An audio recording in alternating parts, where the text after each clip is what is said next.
Hi, you cheese pasta. Let's prepare. First stove on చేసుకొని 250 ml water పోసేసుకుందాం. దానిలో మనకి you cheese పాస్తాలో 3 packets వచ్చాయి. అందులో ఒకటి వచ్చేసి పౌడర్ ఆఫ్ చీజ్ పౌడర్ వచ్చింది. అది ఓపెన్ చేద్దాము. అదేమో రెడ్ కలర్. అండ్ ఇంకొకటి వచ్చేసి ఆరిగానో, ఇంకొకటేమో పాస్తా పాస్తా స్టిక్స్ వచ్చాయి. సో ఇప్పుడు మనం దాన్ని ప్రిపేర్ చేసుకున్నాం.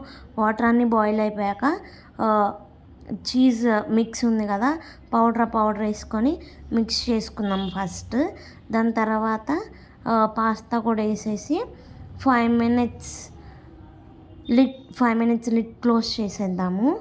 దాని తర్వాత అవి బాయిల్ అయ్యాక కొంచెం ఆయిల్ వేస్తాము. మాకు ఆయిల్ వేసుకోవాలనిపించింది కాబట్టి వేసాము. అండ్ ఇక్కడ మనం టేస్ట్ చూసుకొని మనకి ఏమైనా వేసుకోవాలంటే యాడ్ చేసుకోవచ్చు. ఇక్కడ మేమైతే కొంచెం కెచప్, మయోనీస్ యాడ్ చేసి మిక్స్ చేసాము. అండ్ దెన్ ఇంకా మేము అక్కడ ఆరిగానో వేసాము, ఇంకా పెప్పర్ వేసాము. పెప్పర్, చిల్లీ ఫ్లేక్స్ కూడా యాడ్ చేసాము. అండ్ ఇంకా దాన్ని బాగా మిక్స్ చేయాలి. చీజ్ అన్నారని మేము చీజ్ స్లైసెస్ వేయలేదు, బట్ చీజ్ స్లైసెస్ అనేవి వేసుకోవాలి. Then we can serve it.